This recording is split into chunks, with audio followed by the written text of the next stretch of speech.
स्वामी विवेकानंद ने बचपन से ही सब लोगों का मदद करने में जुटा रहता था। एक बार ऐसा हुआ कि उनके बीए की परीक्षा के लिए शुल्क जमा करने का समय हुआ। उनकी दोस्त केवल हरिदास को छोड़कर नरेंद्र एवं उनके सभी सहपाठी रुपया जमा कर चुके हैं। हरिदास बहुत गरीब था, रुपया जुटा नहीं पाया। सिर्फ परीक्षा शुल्क ही नहीं, 1 साल की शिक्षण शुल्क भी बाकी था। हरिदास के लिए परीक्षा शुल्क देने अगर किसी प्रकार संभव हो भी जाता तो 1 साल की फीस देना तो असंभव ही है। सब सुनकर नरेंद्र आगे बढ़े। वे जानते थे कि ऐसी चिंताजनक स्थिति में कॉलेज के एकमात्र वृद्ध किरानी राजकुमार बाबू ही बेड़ा पार लगा सकते थे।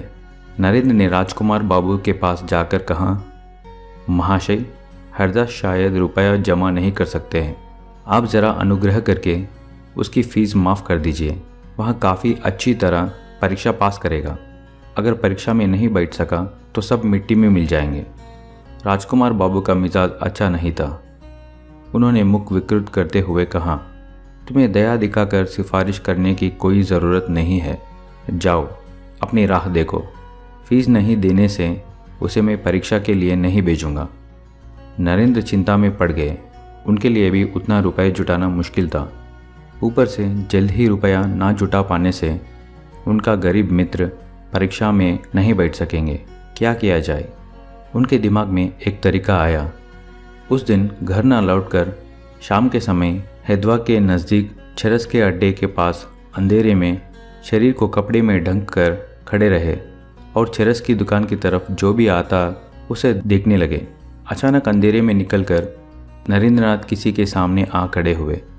अब राजकुमार बाबू और नरेंद्र आमने सामने थे। हाँ, नरेंद्रनाथ जानते थे कि राजकुमार बाबू प्रतिदिन उस चरस के अड्डे में नशा करने आते थे। नरेंद्र को देखते ही राजकुमार बाबू का मुख सूख गया। मौका पाते ही नरेंद्रनाथ ने कहा, अगर उन्होंने हरिदास का वेतन माफ़ नहीं किया तो उनके नशाकारी का वे पूरे कॉलेज में भांडाफोड़ कर देगा। राजकुमार बाबू ने विपत्ति सिर पर मंडराते देखकर कहा, नाहक गुस्सा क्यों करते हो? तुम जो बोलोगे वही होगा। तुम जब कह रहे हो तो मैं किस मुँह से ना करूं? कार्य सिद्ध होते देखकर नरेंद्रनाथ लौट गए। दूसरे दिन सवेरे होते ही नरेंद्रनाथ ने हरिदास के घर जाकर अपने मित्र से कहा, अरे खूब मौज मनाओ, तुम्हें फीस के रुपया अब नहीं देना पड़ेगा।